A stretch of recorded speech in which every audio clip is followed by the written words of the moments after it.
Good day, everybody. Hello out there. We are on the air. It is January 10th, 2023. And hey, welcome to 2023. We made it, right?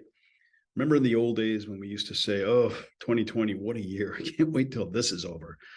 Can't wait till next year, right? Well, we'll see. We'll see. The 2023 is off to a bit of a dubious start, let's say. Already stuff happening fast and furious, but we're not going to focus on that. You guys, if you're watching this, you have made it to 2023. You are among the survivors and among the winners in life, right? So we're not going to talk about any of that stuff anyways. We're going to focus on something a little bit different today.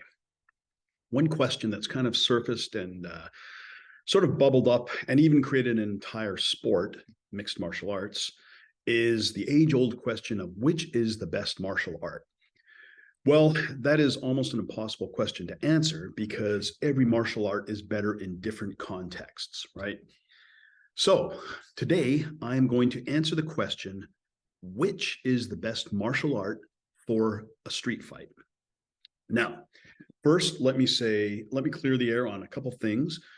Number one, I'm not a black belt in anything. I don't practice martial arts currently. I have dabbled in a bunch of different ones over the years. I include boxing and wrestling as a martial art as well, and kickboxing. I don't belong to any kind of school. I have no vested interest. I'm not really associated with one particular discipline. So there's that. Also, I am not, a lot of times questions like this, you get somebody that's an uber ultra expert, right? He's a chief of security for Russian special forces or stuff like that. I am not that either. What I am is a guy that grew up in Surrey, British Columbia. If you grew up there, you were probably in a fight or witnessed a few fights. I was in quite a few fights myself as a young man. I was a bit of a troublemaker. Should I say a hooligan? A bit of a wild one, at least. Anyways, I've been in a lot of bar fights, probably about 20 different fights I've been in, and I've seen lots more. And I was a bouncer at some of the worst dives in BC, including the Boo Pub, the Backstage, the Dell on a couple of occasions. Some of you will be familiar with these names, even if the clubs no longer exist. The Newton Inn, of course, Champagne's was another one. So I've seen a lot of them, and I've been involved in a few. I've been in fights at house parties, on the street itself, even in a Mexican jail, as I've recounted before. So I have some familiarity with what I'm talking about.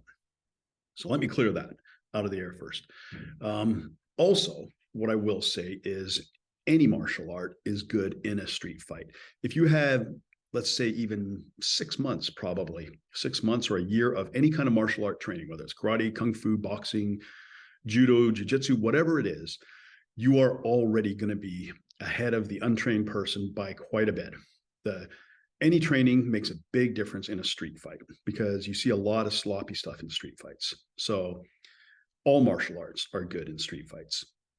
Another thing I want to clear up is over the years, okay, so here are the toughest people to fight are the people that do their fighting on a regular basis. And what I mean by that is boxers. Like boxers spar a lot, right? And once you spar, when you're actually doing the contact, it makes a big difference. When you're used to throwing punches, catching punches, avoiding punches, taking punches, getting hit, hitting someone back, that makes a big difference. That already puts you way ahead because you're comfortable with that level of contact and violence. And the same goes with grappling. If you're wrestling every day or doing judo or jiu-jitsu or whatever, that is also going to be a big advantage, even more so over other martial arts where it's more theoretical and it's more, katas or just movements, stuff like that. So anytime you're getting actual real world full speed contact in, that is a huge advantage in any fighting situation, especially a street fight. So there's that. All those people are very difficult to deal with and fight. Size is a big factor in street fightings, but not the biggest factor. I would say for untrained people, the hardest ones to fight are the ones that are fast and strong and athletic, They are very difficult because they move quickly, they're explosive, they're very strong. So inevitably, if they grab you or whatever, you're going to have problems. That one group is very tough to fight. Another is there are just some people out there for whatever reason that are just really tough. I think they're just born that way. For example, I can remember fighting a guy myself. His name was Tim Winter, and I fought him out in Langley in a parking lot. And so, anyways, I was out in the parking lot, and I was drunk, and I was with a friend of mine, and we pulled into like this. What would you call it? Like kind of a townhouse complex or something. It was in the middle of the night, and you know, we went behind the bush to kind of relieve ourselves. And this guy started shouting out at his window. And my friend that I was with at the time said something back to him, and we figured that was the end of it. But this guy came storming out of his house, and he wasn't very big. Like, I would say at the time I was probably, 6'2", 6'1.5", 6'2". That's where I am, and maybe 210 pounds or something like that. And he was smaller. He was like 5 foot, maybe 5'9", and maybe like 170 pounds. So he's quite a bit smaller than me. And yeah, he came at us, and I started fighting with him, and I'm started thinking, holy shit, this guy's tough, man. So he had good balance. He could take punishment. I ended up beating him up. I mean, not badly. So for the bleeding hearts out there, relax. It's okay. He was fine. He went back in, and he was okay. But I did think that to myself, that this guy is pretty tough. And another time I was in a fight, again in a parking lot in a McDonald's, again with the same friend who started the fight. Some guy was tailgating us. We got out, or some guy thought we were tailgating him. Anyways, he got out, started making a big deal about it. Crowd gathered around, and I was pushing back with him, and I punched him. I socked him one good, and he was another guy. He was, I don't know, probably a little bit smaller than me. He's probably at least 2 inches shorter than me, and probably like 20, 25 pounds less than me. And I punched him, and I thought, okay, he's out. And he just kind of sagged back, and then he got back, and he just drifted me once right in the eye. And so there, I took him down and pounded him out. But again, that's another guy. He was very tough, man. And some people just are tough. So they are very hard to deal with. But the thing with the street fight, right? Before we get into which martial arts are the best, I'll let you know what my criteria for establishing this is, and a few things to be aware of. So fighting in an octagon, for example, is a lot different than fighting out on the pavement outside of a bar. Fighting even in a ring is different than an octagon, which is different than fighting out on the street, right? There's all sorts of differences. And the thing you have to be cognizant of a street fight, the one thing that's very important, and this is another thing that I learned, unfortunately, the hard way, is that number one, in a street fight, I think the most important thing that you can do is stay on your feet. Now, I was one of those guys that, I would either just punch people, or I would throw them to the ground and then start, doing the old ground and pound, right? The problem with that is, if you are, sometimes that's okay. Sometimes if you're in a crowded situation, and I was in this situation once, the crowd will start swarming on you and kicking you, right? So here's another example of the Metallica concert, 1989. I was so drunk going into this concert that I got kicked off a bus. So that will give you an idea. But anyways, walking up to the concert, there's a group of guys, a group of like rocker guys or whatever, 5 or 6 of them. And I was with, a few guys as well. And I have no idea how it started. I just noticed our groups came to each other, and then I started fighting with a guy, and I quickly took him to the ground and, started laying on the fists on him. And then all of a sudden, poof, poof, I'm getting kicked in the face, right? So I was getting kicked in the face, kicked in the head, hit behind, probably by a girl. And you know what? That happened that time. And I think that happened in another situation as well. I mean, you know, I was just getting punched and kicked, but you could see how a situation like that, I was able to shake it off, but you could see like how a situation like that could be very dangerous, right? You could easily get knocked out if somebody kicked you, somebody who knows how to kick and kicked you properly, hit you right in the chin, or hits you with a bottle. I've been hit in the back of the head with a bottle before. That's a real weakness. So for that reason, I'm ruling out a lot of effective martial arts that are extremely effective in the UFC, including wrestling, including jujitsu. I know this is going to piss a lot of people off because a lot of people, especially with jujitsu, they are really sold on their sport and their martial art. But it's too much of a problem, man. If you're out in a parking lot on the sidewalk, there's a crowd around you, trying to get somebody in a rear naked choke, you're going to start getting bottled. You're going to get smashed in the head, man, if you're on the ground. And a lot of times when things go to the ground, you will injure yourself. You may not feel it at the time, but then the next day you're like, oh no, man. And, because your knee hit the cement or something like that, right? So for that reason, we are taking out the grappling arts that involve, that are heavily geared towards takedowns, wrestling, jujitsu, a few other things. Other martial arts that are also very effective, but I will rule out, are things like combat sambo. And I think there's some that Israelis do, like Krav Maga or stuff like that. Now, the reason I'm taking those out of the equation is just because they're not accessible. You can't find, it's very hard to find a place to train combat sambo. Some cities may have it. If you live in Russia, you have lots of access to it, but the rest of the world doesn't. So it is very hard to find that kind of training. So I'm sticking to stuff that is more broadly available. Okay, now striking.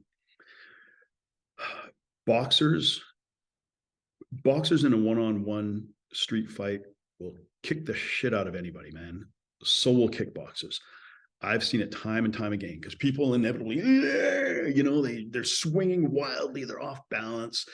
The boxer is used to sparring, deals with this all the time. It's just, for a boxer fighting an untrained street fighter, especially one that's drunk, it is like shooting ducks or shooting fish in a barrel. That's it. Whatever. It's easy. Yeah, they destroy people. Boxing and kickboxing will annihilate people in a one-on-one fight, right? And they have the advantage of staying on their feet. But there's a big problem. And again, I used to be a puncher too, right? I used to like to throw the punches. When you punch, most of the time, you're going to hurt your hand. You're either, okay, so one time I was working at a bar, right? And this was, I think it was 1994. And I was right at the door, and some troublemaker came to the door, and he was what you would call a proto-wigger. So they weren't very common back then, but he was one of them. And he came up and he was like, the whole thing. And I don't know. I can't even remember really how it started. I just know he had a real extreme attitude. I wasn't going to let him in. I demanded that he show ID, which wasn't cool with him. So he did something. He swung at me and I, boom, popped him right here, knocked him flat on his back. And his friends grabbed him. His eyes started puffing up, bleeding, looked pretty good. If you're, the optics for me were pretty good, a one punch and boom, down he goes. He wasn't knocked out, but he fell down. And then that was it. And then about a minute later, I'm like, oh no, my hand starts swelling up, right? So I had to go to the hospital because I had broken my hand. And a funny side note to this story is I went to the hospital with a guy named Big Dave Sander. He was another bouncer, Big Wave Dave, we call him. This guy was huge, but he took me, which was nice of him in retrospect, seeing how things played out. When I got to the hospital, I was there, started bandaging up my hand. Who do I see but the proto-wigger? And this guy comes walking down the hallway with a bunch of his friends, right? And he's like, hey, yo, you fucked my eye, man. You fucked up my eye. So anyways, he came at me for round two. And you know, it was a little awkward for me having a cast on, right? And I was just with one other guy, although he's a big guy, and he had like 4 or 5 guys with him. But anyways, the hospital security intervened and prevented anything happening. But I thought but now that cast, I had that cast on me for at least a month. So a month I was out of commission for a lot of things. And this is my right hand too, right? Like you can still kind of, maybe you can't see it, but so yeah, his eye, he would have been fine, you know. The swelling would have gone down within probably a week or so, right? And he would have been fine. So that is the problem with striking. If you're boxing, you are going to fuck up your hands. And if you've ever punched somebody in the teeth, in the mouth, your hand will get infected. It always happens. So for that reason, boxing is out. And kickboxing, for much the same reason. Again, the problem with it, first of all, you have the problem of breaking your hands. Second, it is a very dangerous, risky proposition to start throwing kicks in a wild outdoor street type environment. If you're throwing kicks, first of all, you have to be in suitable clothing that allows you to kick. Second, you have to have stable footwear so that you won't lose your balance while you kick. I can tell you this. Another guy I know, his name was Todd Devlin. So me and Todd Devlin and another guy were driving out in White Rock, and we were at a McDonald's, and there was another group of people there, and somehow a fight started. And Todd was in the fight. I wasn't involved at all. Todd went to go fight this guy, and right away he tries to do a scissor kick, and he fell, and that was it.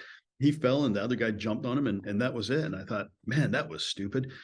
So that's a big risk if you're a kickboxer. And believe me, I have the utmost respect for kickboxers. They are tough motherfuckers, man. You're fighting them and, you know, jogging pants and on a stable area, they'll beat the shit out of you, right? But in a chaotic, unstable environment, typically at nighttime when a lot of these things break out, people are not dressed to start kickboxing. And there is a high risk that you will miss your kick, you will hit the ground, or you will slip, and then that's it for you, right? You're in a bad position from that point on. And like I said, again, if you are punching, you have the strong likelihood of breaking your hands. So for that reason, kickboxing, probably karate, probably taekwondo, and boxing are out of the equation. So what does that leave us with? That leaves us with the martial art that I consider to be the best for street fighting. That's judo. Now, judo, there's a grappling component to it, but most of it is actually standing, and it involves throws, right? That's one big advantage. So you don't have to go to the ground. You're not striking, but you are delivering impact. So because of the throws, judo has the advantage that you're always staying on your feet, right? So you're not going to the ground.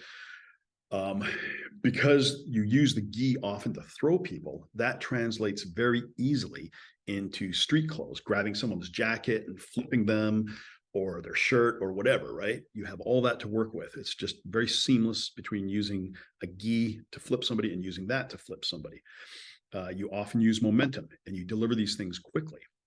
So people hit the ground, and when somebody hits the pavement hard, they're pretty much out. You see most people, the fight will go out of them pretty quickly. Not always. Sometimes they'll stagger back up and look for some more. Not very often, though. I mean, the cement delivers a lot of pain. I got into a fight with a guy named Thomas once at it was actually a New Year's Eve party. New Year's Eve, 1989, I want to say. About a year before that video that you saw. Anyways, me and this guy were jawing back and forth. And he was a big guy. He was actually bigger than me at the time.